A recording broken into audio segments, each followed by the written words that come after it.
कर्ज पर ब्याज घटने से परिवारों को हर साल होगी 60,000 तक बचत।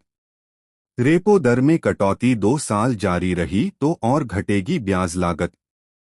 रेपो दर में कटौती के बाद बैंकों और अन्य वित्तीय संस्थानों के कर्ज पर ब्याज दर घटाने से भारतीय परिवारों की सालाना 50,000 से 60,000 रुपए की बचत होगी। यह स्थिति तब होगी जब हम यह मान लें कि खुदरा और छोटे, मझोले एवं मध्यम उद्योगों (एमएसएमई) के 80% कर्ज ईबीएलआर से जुड़े हैं। ईबीएलआर का मतलब बाहरी बेंचमार्क लेंडिंग रेट है, जो रेपो दर से जुड़ा होता है। एसबीआई ने एक रिपोर्ट में कहा, रेपो दर घटने के तुरंत बाद ईबीएलआर से जुड़े कर्ज सस्ते होने लगे हैं। अगर आरबीआई की नरम दर की यह रणनीति अगले 2 साल तक जारी रहती है तो इससे परिवारों की ब्याज लागत में और गिरावट आएगी। रिपोर्ट में कहा गया है कि ब्याज दरों में ढील के मौजूदा चक्र में आरबीआई इस साल फरवरी से अब तक रेपो दर में 1% की कटौती कर चुका है। इससे ईबीएलआर ब्याज दरें अपने आप कम हो गई हैं।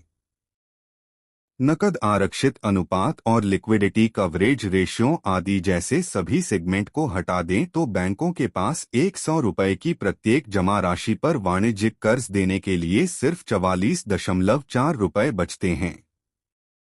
दास के कार्यकाल में बराबर रही दर। पूर्व गवर्नर शक्तिकांत दास के 6 साल के कार्यकाल में रेपो दर शुद्ध रूप से बराबर रही। कोरोना के कारण दास ने अर्थव्यवस्था को रफ्तार देने के लिए उस दौरान जरूर 2.50% की कटौती की थी, लेकिन बाद में उतनी ही बढ़ा भी दी।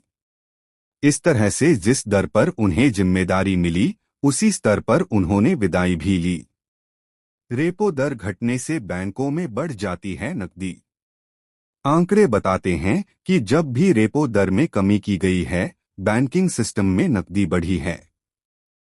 2008 से 2025 के बीच 5 गवर्नर के कार्यकाल में केवल रघुराम राजन को छोड़ दें तो हर बार नकदी बढ़ी है। यही हाल संजय मल्होत्रा के कार्यकाल में हुई है। इस समय बैंकों के पास 9.5 लाख करोड़ रुपए की नकदी है। भारत में घरेलू कर्ज उभरते देशों की तुलना में 7 कम। रिपोर्ट के मुताबिक भारत में घरेलू कर्ज अन्य उभरते देशों के 49% की तुलना में सिर्फ 42% है। हालांकि 3 वर्षों में इसमें वृद्धि हुई है।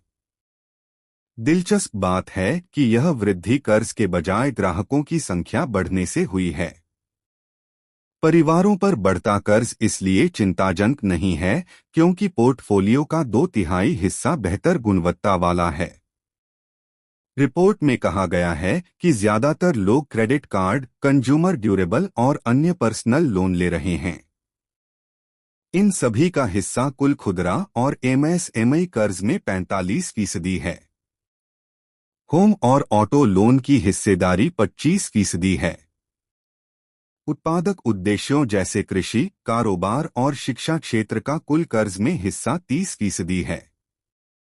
2008 से 2013 के बीच ब्याज दर में सर्वाधिक 4.5 कटौती।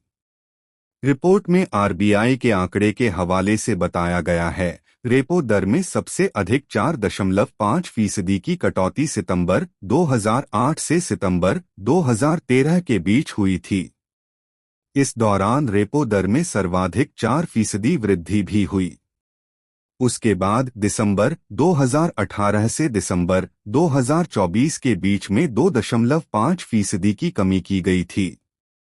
2003 से 2024 तक हर गवर्नर ने अपने कार्यकाल में रेपो दर में 2% से ज्यादा की कटौती की।